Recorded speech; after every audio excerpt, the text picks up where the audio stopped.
ओम नमः शिवाय। नमस्कार दोस्तों, आज की इस वीडियो में मैं आपके लिए लेकर आई हूँ शिव रक्षा कवच स्तोत्र हिंदी में। भगवान शिव नित्य और अजन्मा हैं। इनका आदि और अंत नहीं होने के कारण ये अनादि और अनंत भी हैं। शास्त्रों में भगवान शिव के बारे में कहा गया है कि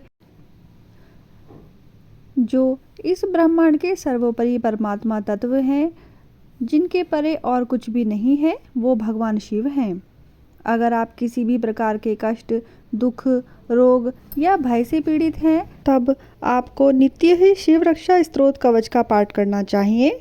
अगर आप शिव रक्षा कवच स्तोत्र का पाठ संस्कृत में नहीं कर पा रहे हैं, तो भगवान शिव के इस स्तोत्र का पाठ हिंदी में भी कर सकते हैं। शिव रक्षा कवच स्तोत्र भगवान शिव के प्रिय स्तोत्रों में से एक स्तोत्र है।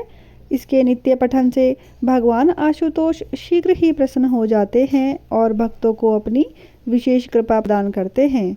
यदि व्यक्ति प्रतिदिन नित्य क्रिया स्नान आदि से निवृत्त हो इस स्तोत्र का हृदय से पाठ करता है, तो अवश्य ही समस्त रोगों से वह मुक्त हो जाता है। यदि किसी जातक की कुंडली में अकाल मृत्यु का योग हो, तो ऐसी स्थिति में उसको भगवान शिव के इस रक्षा स्तोत्र के नित्य पाठ को करना शुरू कर देना चाहिए। भगवान शिव के इस रक्षा स्तोत्र का किया गया निरंतर पाठ अकाल मृत्यु योग को भी खत्म कर देता है। इसके साथ ही कई बार व्यक्ति गलत तंत्र मंत्र के कारण नकारात्मक शक्ति के प्रभाव में आ जाता है और कई प्रकार की समस्याओं से घिर जाता है। ऐसी स्थिति में भी इस स्तोत्र का पाठ नित्य करें। भगवान शिव के इस रक्षा स्तोत्र से हर प्रकार के तांत्रिक बाधाओं का नाश हो जाता है। तो आइए शिव रक्षा स्तोत्र का पाठ प्रारंभ करते हैं। सर्वप्रथम हम विनियोग पढ़ेंगे। इस शिव रक्षा स्तोत्र मंत्र के ऋषि याज्ञवल्क्य जी हैं। देवता श्री सदाशिव हैं और छंद अनुष्ठप है। श्री सदाशिव जी की प्रसन्नता के लिए शिव रक्षा स्तोत्र के जप में इसका विनियोग किया जाता है। देवाधिदेव महादेव का यह परम पवित्र चरित्र चतुर्वर्ग अर्थात धर्म, अर्थ, काम और मोक्ष की सिद्धि प्रदान करने वाला है। यह अत्यंत उदार है तथा इसकी उदारता का कोई पार नहीं है। साधक को गौरी और विनायक से युक्त अर्थात 7 है, जो त्रिनेत्रधारी तथा 5 मुख वाले हैं।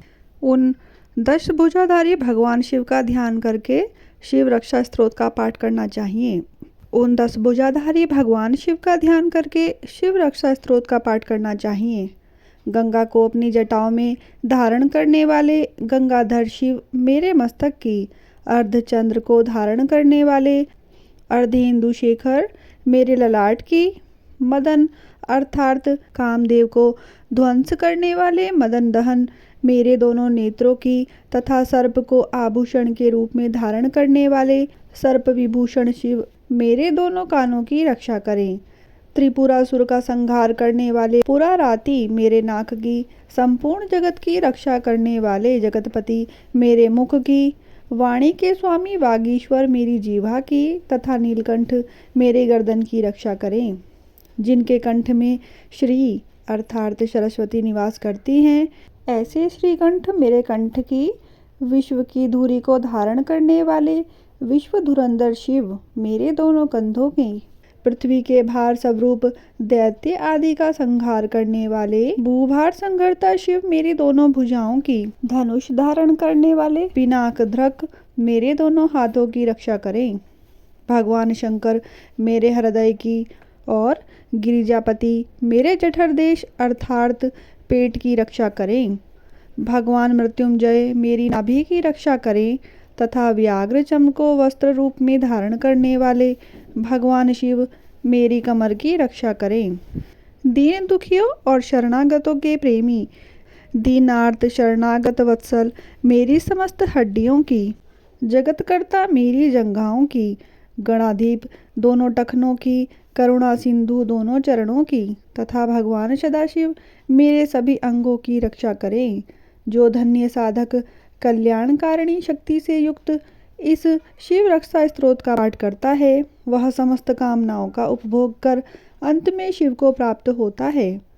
त्रिलोक में जितने ग्रह, भूत, पिशाच आदि विचरण करते हैं, वे सभी इस शिव रक्षा स्तोत्र के पाठ मात्र से ही तत्क्षण दूर भाग जाते हैं।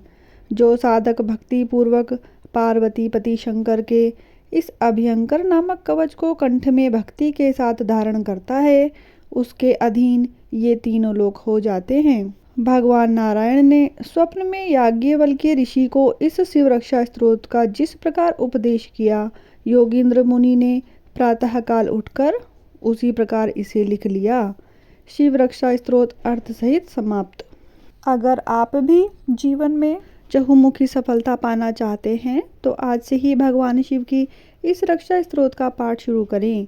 इस स्तोत्र का पाठ निरंतर करने से आपको हर कार्य में सफलता प्राप्त होगी। आशा करती हूँ कि मेरी यह वीडियो आपके लिए लाभकारी सिद्ध होगी। बाबा भोलेनाथ की कृपा आप पर एवं आपके परिवार पर सदैव बनी रहे, ऐसी मेरी बाबा के चरणों में प्रार्थना है। वीडियो यदि पसंद आए तो आप इसको लाइक करें। कमेंट बॉक्स में ओम नमः शिवाय लिखना ना भूलें।